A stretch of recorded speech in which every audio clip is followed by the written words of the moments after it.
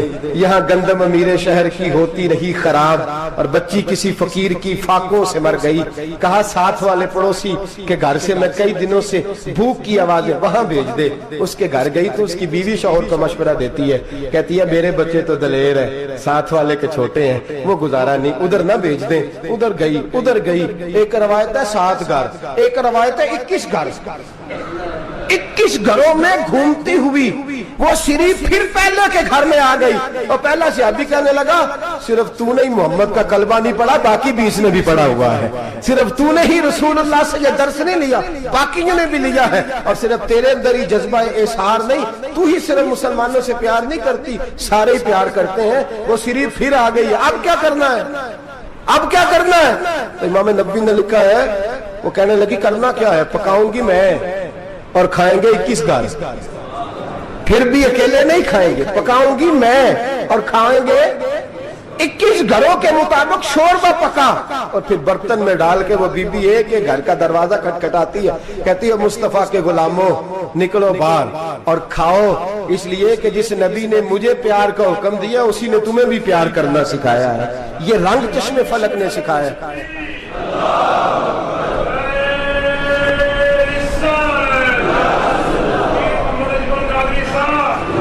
آپ کی بڑی مہربانی. زندہ باد وہی ہے جس کو اللہ رسول زندہ باد فرمائے. بڑی مہربانی، اللہ جزا دے. عرض یہ کرنے جا رہا تھا کہ رسول کریم صلی اللہ علیہ وسلم نے پیغام دیا امت کو. فرمایا دیکھیں نا کتنے بڑے لفظ ہیں. یہ نہیں فرمایا دوزخ میں جائے گا، یہ نہیں فرمایا کہ اسے جہنم کی سزا ملے گی. میرے نبی نے فرمایا میں اسے مومن مانتا ہی نہیں، میں اسے مسلمان اپنا مانتا ہی نہیں. حضور کسے؟ فرمایا جو پیٹ بھر کے کھاتا ہے اور اس کا ہمسایہ بھوکا سو جاتا ہے. میں مومن ہی نہیں مانتا.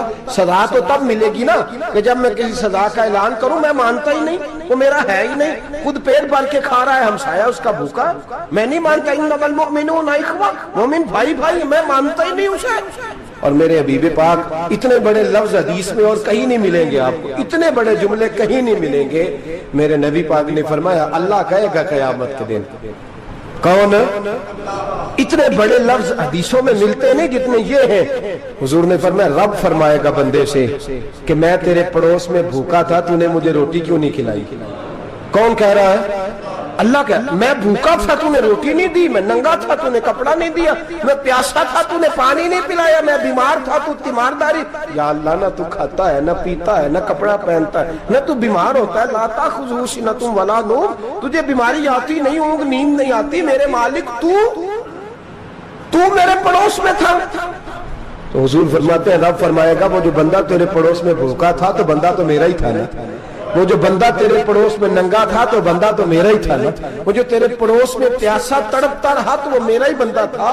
تو دوائی لینے جائے تو بڑے اسپتال میں اور اس بیچارے کو 20 روپے پرچی کے بھی میسر نہ آئے تو میرا ہی بندہ تھا. میرے دوست خیال کر اور یاد رکھ یہ جو ہمسائے ممالک میں ظلم ہوتے ہیں، زیادتیاں ہوتی ہیں. ہمارے گھر کا پنکھا اچھا چلتا ہے، ہم جلوس اس وقت نکالتے ہیں جب ہماری لائٹ بند ہوتی ہے. ہم جلوس اس وقت نکالتے ہیں جب ہمارا ایسا جو ہمیں تنگ کرتا ہے. ہم اس وقت درد محسوس کرتے ہیں جب ہمارے گھر تک آگ آ جاتی ہے. یہ جو باہر آگ جل رہی ہے یہ تیرے گھر بھی آ سکتی ہے. یہ جو باہر فساد ہو رہا ہے یہ تیرے دروازے تک آ سکتا ہے. میرے رسول پاک نے ایک جان، مسلمان کو ایک جان قرار دیا. مجھے بتائیے انگلی کو کٹ لگ جائے، مسلمان ایک جان ہے نا، انگلی کو لگ جائے کٹ، دماغ کہتا ہے میں نے نہیں سوچنا اس کے بارے میں نے اس کے درد کو محسوس ہی نہیں کرنا. انگلی کی درد ہے، انگلی جانے اس کا کام جانے. ایسے ہی ہوتا ہے نا. بولے پیروں سے کہتے ہیں، انگلی کہتی ہے چل ڈاکٹر کے پاس، پیر کہتے ہیں نہیں میں نے نہیں جانا، انگلی کا کام ہے انگلی جائے. ایسے ہی ہے نا. دل سے کہتے ہیں تو تڑپ تھوڑا سا، انگلی کو درد ہے، کہتے میں کو تڑپوں، انگلی کا ماما، انگلی جانے اس کا کام جانے. ٹیلی فون کرنا ہے ڈاکٹر صاحب کا پتہ کرنا ہے، دکان کہتے ہیں میں نے نہیں بات سننی ڈاکٹر صاحب کی، زبان کہتے ہیں میں نے نہیں بولنا، انگلی جانے. ایسا ہوتا ہے. پیر احتجاج کرتے کہ میں نے ڈاکٹر کے پاس، میں کچھ چکر کھاتا پھروں ڈاکٹر کی دکان کی، انگلی کو درد ہے انگلی جانے. ایسا ہوتا ہے بھئی. میرے رسول پاک نے فرمایا مسلمان ایک جان ہے. تو درد برما کے مسلمانوں کو ہو رہا ہے تو پاکستانی کہہ رہے ہیں کوئی بات نہیں، وہ جانے ان کا کام جانے. ایک جان ہے نا. درد ہونا چاہیے، تکلیف ہونا چاہیے. پھٹے پہ باتیں ہوتی ہیں اس موضوع پہ. اسمبلی پہ گفتگو ہوئی ہے اس موضوع پہ؟ آپ کی صوبائی اسمبلیاں اس موضوع پہ بولی ہیں؟ آپ کے کونسل اس موضوع پہ بولے؟ ہم تو اپنی اپنی سیاستیں، اپنے اپنے تماشے، اپنے اپنے چکروں میں لگے ہوئے. وہ دریا کے اندر سسکتے مسلمان، بنگالی کہتے ہیں ہمارے نہیں، برمی کہتے ہیں ہمارے نہیں، پاکستانی کہتے ہیں ہمارے نہیں، ترکی کہتے ہیں. وہ کس کے ہیں؟ وہ کس کے ہیں؟ وہ اللہ کے بندے ہیں، محمد عربی کے غلام ہیں صلی اللہ علیہ وسلم. لیکن میرے دوستو، کیا ہمیں کیا غرض ہے؟ وہ جانے، ان کا کام جانے. یہ جب تیرے پیروں تک آگ آئے گی پھر تجھے پتا چلے گا یہ بڑی سخت آگ ہے. آج جس کافر نے برما پر عرصہ دراز تنگ کیا ہے، مسلمان تھوڑے تھوڑے مفاد لینے کی خاطر نا، بنو عباس اور بنو امیہ کی جنگ چل رہی تھی. بنو عباس جو تھے وہ غالب آ گئے، بنو امیہ جو تھے ان کی حکومت ختم ہو گئی. تو عیسائیوں نے بنو امیہ سے کہا کہ ہم تمہارے ساتھ تعاون کرتے ہیں، ہم تمہارے ساتھ تعاون کرتے ہیں اور بنو عباس پہ غلبہ پا کے تمہیں حکومت دلاتے ہیں. بنو امیہ بڑی جدوجہد کر رہے تھے بادشاہی کے لیے، لیکن انہوں نے کہا کہ ہم لڑ رہے ہیں، کوشش کر رہے ہیں، لیکن ہمیں کسی کافر کی مدد کی ضرورت نہیں. ہم جتنا مرضی لڑیں لیکن کافروں کے ہاتھوں بنو عباس کو مروانے کو ہم تیار نہیں ہیں. ہمیں خبردار، تمہارا آپس کا معاملہ ہے، ہم خود نمٹ لیں گے، تمہیں اجازت نہیں دیتے تم اندر کودو اور کود کر کے تم فسادات پیدا کرو اور مسلمانوں کے اندر تقسیم کرو. میرے دوستو، مسلمان کو سوچنا چاہیے، سوچ بڑی رکھنی چاہیے. گھر کی جنگ سے نکل آ، اب بہو ساس کے جھگڑے سے باہر آ جا، اب محلے کی سیاست چھوڑ کے باہر کا سوچ. اب اسلام کو تیری حاجت ہے. اب پوری دنیا جب مسلمان کو دیکھے نا، فیس بک یوز ہوتی ہے، اس پہ نوجوان جب اسلام کی بات کرنے لگے گا، اس پر جب بڑا اسلام کی بات کرنے لگے گا، پوری دنیا میں پیغام جائے گا کہ مسلمان اب جاگنے لگا ہے، مسلم خوابیدہ بیدار ہونے لگا ہے، اب اس کی آنکھیں کھلنے لگی ہیں، اب یہ اپنے مذہب کی بات کرتا ہے، اب یہ اپنے ملک سے، صوبے سے، برادری سے نکل کر بولتا ہے. اب یہ کہتا ہے کہ بازو تیرا توحید کی قوت سے کبھی ہے، اسلام تیرا دیس ہے، تو مصطفی ہے. اب یہ بڑی سوچ رکھتا ہے، اب یہ عالمی بات کرتا ہے. میرے دوستو، ہمارا تو حال یہ ہے. امام اعظم ابو حنیفہ کا فتویٰ ہے، آپ فرماتے ہیں جو مولوی عالمی حالات سے باخبر نہ ہو وہ جمعے کی تقریر نہ کرے، وہ مسلمانوں کی رہنمائی نہیں کر سکتا. عالمی حالات سے جو خبردار نہ ہو، تو جس کو چھٹی ہو جائے، تو نے ختم نہیں پڑھا، دوڑ جا مسجد سے. تو ختم نہیں پڑھتا ہمارے، تجھے پتہ ہی نہیں تو کہاں رہتا ہے، بھاگ جا. وہ عالمی حالات پہ بات کرے گا، کیونکہ بیچارے کو تو پتہ ہے میری سویرے چھٹی ہو جانی. سیاست کا لفظ چھیڑا نہیں تو میں گیا نہیں. یاد رکھے، وہ جو بیداری ہے، وہ جو اعلیٰ ظرفی ہے، وہ جو بڑی سوچ ہے، وہ جو ملت کی سوچ ہے، وہ جو قومیت کی سوچ ہے، وہ جو آگے بڑھنے کا زاویہ ہے، وہ تو اندر. اقبال کہتے ہیں گلا تو گھونٹ دیا اہل مدرسہ نے تیرا، گلا تو گھونٹ دیا اہل مدرسہ نے تیرا. تجھے تو مدرسے والوں نے پلیٹ پکڑا دیا ہے کہ جا سویرے لنگر کٹھا کر کے لا اور دوپہر کو روٹیاں مانگ کے لا اور دیکھ آج مرا کون ہے، ختم کس کا پڑھنا ہے. تو گلا تو گھونٹ دیا اہل مدرسہ نے تیرا، اب کہاں سے آئے گی صدا لا الہ الا اللہ. تو گھونٹ دیا تیرا گلا، تو کیسے بڑی بات کرے گا؟ بڑی بات کے لیے بڑی سوچ چاہیے، بڑی تگودو چاہیے، بڑی کوشش چاہیے، بڑا حوصلہ چاہیے. مسلمان چھوٹی چھوٹی لڑائی میں، چھوٹی چھوٹی جنگ میں، ایک دکاندار دوسرے دکاندار سے لڑ رہا ہے، گلی والا دوسری گلی والی سے لڑ رہا ہے، محلے والا محلوں پہ اعتراض. ایک شہر میں رہنے والے میں نے دوسرے محلے پہ اعتراض کرتے دیکھے. یقین کریں، ایک شہر میں رہنے والے، علاقے میں بسنے والے کہتے ہیں بھائی توبہ ہے، اس محلے تو اللہ ہی بچائے. لا حول ولا قوت. وہ جو تقسیم در تقسیم کی سوچ ہے، اس نے چھوٹے چھوٹے ٹکڑوں میں مسلمانوں کو بانٹ دیا ہے. چھوٹی چھوٹی تقسیم ہے، چھوٹا چھوٹا ہمارا مزاج ہے، چھوٹی سوچ ہے. بڑی سوچ کی بات سنیے. صلاح الدین ایوبی، جاگ رہے ہیں نا آپ لوگ؟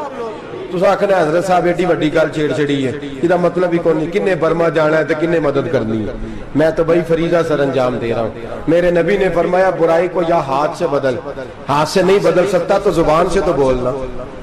تو میں معذور ہوں، کمزور آدمی ہوں، ہاتھ سے بدلنے کی طاقت نہیں رکھتا، تو دوسرے درجے پہ تو مجھے عمل کرنے دو نا. اثر کرے نہ کرے سن تو لے میری فریاد، نہیں ہے داد کا طالب یہ بندہ آزاد. رونے تو دو، تڑپنے تو دو، آہیں تو بہانے دو، سسکیاں تو لینے دو، مار کھائیے تو تڑپنے تو دو. وہ قرآن پاک برما میں پابندی لگی ہے تو میں یہاں سوچنے لگا ہوں کہ وہاں تو پابندی لگی ہے، یہاں پہلے لوگ کوئی نہیں پڑھتی. معاذ اللہ تعالی حالات دن پہ دن مسلمانوں کے لیے ایک ایک کر کے. افغانستان میں جو آگ لگی تھی، پھر وہ عراق میں بھی لگی، پھر وہ لیبیا میں بھی لگی، پھر وہ مصر میں بھی لگی، پھر وہ یمن میں بھی لگی.